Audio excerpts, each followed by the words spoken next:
हाय दोस्तों, आप सभी को मेरा नमस्कार। आप लोग कैसे हैं? उम्मीद करते हैं कि आप अच्छे होंगे। साथियों, मैं मुजफ्फरपुर ज़िला के तमाम जो हमारे ग्रामीण चिकित्सक साथी हैं उनको लेकर के विशेष सूचनाएं हैं जो मैं आपको बताने वाला हूं। साथियों, आप सभी जानते हैं कि प्रत्येक साल के गर्मी महीना में एक बीमारी निकल कर के सामने आया है जो कि काफ़ी 2-4-10 साल से आप लोग सुने होंगे, देखे होंगे कि चिमकी बुखार ज़्यादातर बच्चों में होता है।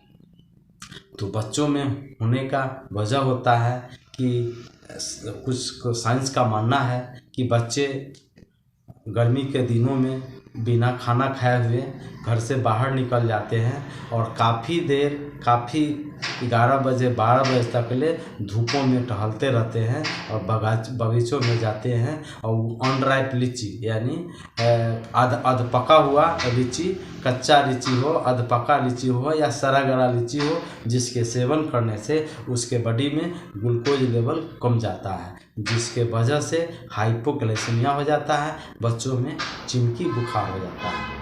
दूसरा कारण होता है कि बहुत सारे ऐसे गार्जियन हैं जो कि उसको रात में बिना खाना खिलाए हुए ही सुला देते हैं, जिसके वजह से उसके बॉडी में ग्लूकोज लेवल कम जाता है।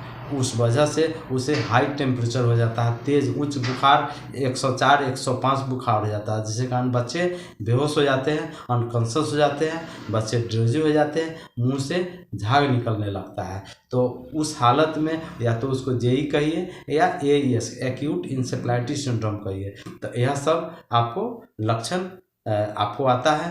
तो अब हम लोगों का क्या दायित्व है? आप लोगों ने भाग लिए होंगे 2023 में, जो कि मार्च महीने के आसपास में आप लोगों का वीडियो कॉन्फ्रेंस के जरिए हमारे मुजफ्फरपुर ज़िला के जिलाधिकारी महोदय जी ने हम लोगों को ट्रेनिंग दिए थे, जिसमें बताए गए थे कि गांव के लोग ग्रामीण चिकित्सकों पर पूरा भरोसा करते हैं, क्योंकि उन लोगों से वो जुड़े होते हैं। ये बात भी सही है कि हम ही लोग ग्रामीण चिकित्सक हैं, जो कि दिन हो, रात हो, ठंडा हो, गर्मी हो, चाहे तेज़ धूप हो, चाहे काफ़ी ठंडा रहे, 24 घंटा हम लोग सेवा से जुड़े हुए रहते हैं, चाहे उसके पास पैसा रहे अथवा नहीं रहे। हम लोग सेवा भाव से हमेशा देखते आए हैं और हमेशा हम लोग देखने का कार्य करेंगे और करते रहेंगे। और सरकार भी ग्रामीण चिकित्सकों को जो प्रशिक्षण दिलाई कम्युनिटी हेल्थ वर्कर का, सामुदायिक स्वास्थ्य कार्यकर्ता का, जिसमें ट्रेनिंग में आप लोगों को बताया गया कि आप लोगों को प्राथमिक चिकित्सा ही करना है, सेकेंडरी आपको काम नहीं करना है। अगर किसी मरीज़ को हाई फीवर हो तो आप उसमें पैरासीटामोल देना है, कोल्ड एक्सपोजिंग करने के बाद आपको अस्पतालों की ओर भेजना है। तो दोस्तों, अगर कोई बच्चा में खास करके ये जो आपका एईएस जो चल रहा है, आप लोगों को ट्रेनिंग दिया जाएगा। आपको स्थानीय जो आपका जो नज़दीकी जो पीएचसी हो, चाहे सीएचसी हो, कम्युनिटी हेल्थ सेंटर हो, आप लोगों को ट्रेनिंग दिया जाएगा। विशेष रूप से बताया जाएगा कि आप लोगों को आपके गाँव में क्या रोल है, क्या काम करना है। तो साथियों, आप लोगों को अभी से आप लोग ध्यान में रहें कि अगर आपको इस तरह का बच्चा मिलता है तो आप फ़ौरन उसे आप कोल्ड एक्सपोजिंग करा सकते हैं, पैरासीटामोल दे सकते हैं। इसके साथ साथ देने के बाद आपको फ़ोन करना है, आपको 2 चक्का गाड़ी से भी नहीं ले जाना है। अगर ऐसा लक्षण मिले तो आपको फ़ोन करना है, आपका एम्बुलेंस आपके नज़दीक आ जाएगा, आपके घर पर आ जाएगा और फ़ौरन उस बच्चे को लाद करके आपको अस्पताल की ओर भेजना है। चूँकि आपके अस्पताल में भी एईएस के लिए स्पेशल वार्ड रखा गया है और उसमें प्रॉपर सुविधाएं हैं कि उसमें बच्चों का इलाज करके उसका जान बचाया जा सकता है। अगर आप लेट कर देते हैं तो उसका जान चला जाता है। तो ऐसा गलती भूल से भी नहीं करना है। और आप लोगों को ऐसे लक्षण दिखे तो तुरंत, अगर एम्बुलेंस में आने में लेट हो रहा है तो आपका जो भी टेम्पू के गाड़ी चलाते हैं, टेम्पू वाले हैं, उनसे भी आपको फ़ोन से संपर्क करने के बाद उनको भी कुछ चार्जेज हैं, जो कि पिछले महीना में मैंने पिछले साल 400 के आसपास में सुने थे, लेकिन क्या हकीकत है ट्रेनिंग में हम लोगों को बताया जाएगा।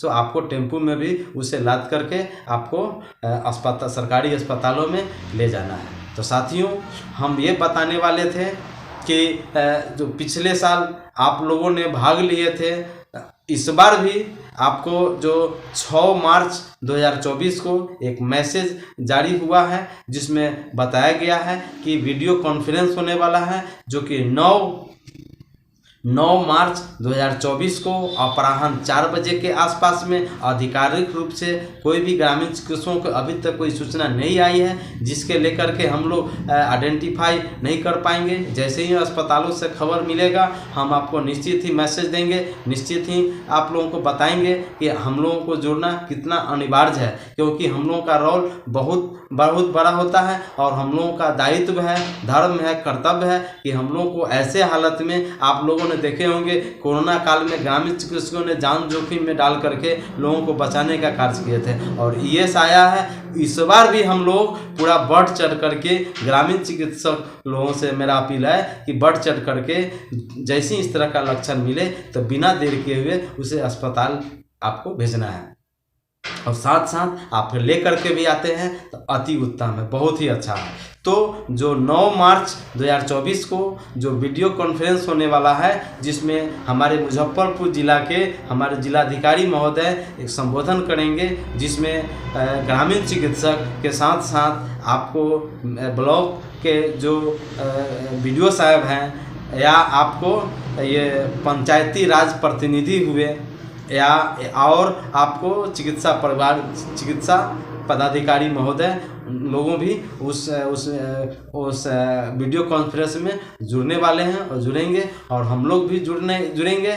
मुजफ्फरपुर जिला के तमाम ग्रामीण चिकित्सक भी जुड़ेंगे और उनके द्वारा जो सुझाव दिया जाएगा, जो निर्देश दिया जाएगा, जो गाइडलाइन दिया जाएगा, उस गाइडलाइन के हम लोगों को पालन करना है और 2024 में भी हम लोगों को जो आपका चिमकी बुखार है उसको ग्राफ को सुनना करना है, ताकि एक भी मामला मुजफ्फरपुर जिला में नहीं आवे। खास करके हम लोग मरवन प्रखंड से आते हैं तो मरवन प्रखंड में हम लोग पूरा प्रयास रहेगा कि इस ढंग का मामला, इस ढंग का केस एक भी नहीं मिले। तो दोस्तों होता क्या है, ज़्यादातर कौन बच्चे प्रभावित होते हैं चिमकी बुखार से? वैसे बच्चे जो ज़्यादा श्रम एरिया में रहते हैं, ग्रामीण क्षेत्रों में श्रम एरिया में बच्चे रहते हैं, जिस पर गार्जियन प्रॉपर तरीका से नज़र नहीं रखते हैं और बच्चे को खाली पेट सुला देते हैं। तो वैसा नहीं करना है, बच्चे को बिना खाना खिलाए हुए रात में नहीं सुलाना है। नहीं कुछ खाता है फिर भी थोड़ा गुड़ रखिए, थोड़ा चीनी रखिए या ORS नमक चीनी का घोल भी पिला सकते हैं, ORS भी दे सकते हैं। लेकिन वो कब, जब ऐसा ये आपका आता है मामला तब। लेकिन फिलहाल आपको करना क्या है कि बिना खाना खिलाए हुए बच्चों को आपको नहीं सुलाना है और जैसे ही बुखार हो, जैसे ही बच्चा अनकॉन्शियस रहे तो बिना देर किए हुए आपको अस्पताल में ले जाना है और इसके साथ साथ प्रॉपर हाइजीन का भी ध्यान रखना है। तो इसके लिए जागरूकता जरूरी है। तो जब भी आपके सेंटर पर, आपके क्लिनिक पर, आपके जहां आप लोगों को इलाज करते हैं तो इस टाइप के लोगों में जागरूकता के तहत लोगों को बताना है कि भाई आपको किस ढंग से बच्चों को निगरानी करना है, किस ढंग से प्रॉपर हाइजीन मेंटेन कराना है, टाइम टू टाइम खाना खिलाना है। तो इस ढंग से करते हैं तो निश्चित ही हम उम्मीद करते हैं कि इस बार जो आपका AES जो होगा वह सुनना होगा। हम लोगों को बहुत खुशी होगी जब हम लोगों के क्षेत्रों में जब AES का मामला नहीं आता है। तो साथियों, आप लोगों को वीडियो कॉन्फ्रेंस में जुड़ना नहीं भूलेंगे और हम अभी संपर्क स्थापित करेंगे PHC में और बात करने के बाद फिर मैं आपको बताऊंगा। तो धन्यवाद साथियों। आप लोग प्लीज़ इस वीडियो को आप ज़्यादा से ज़्यादा लोगों में वायरल कीजिए ताकि लोग जान सकें और जुड़ सकें और इसके साथ साथ लोगों में जागरूकता हो। तो धन्यवाद साथियों।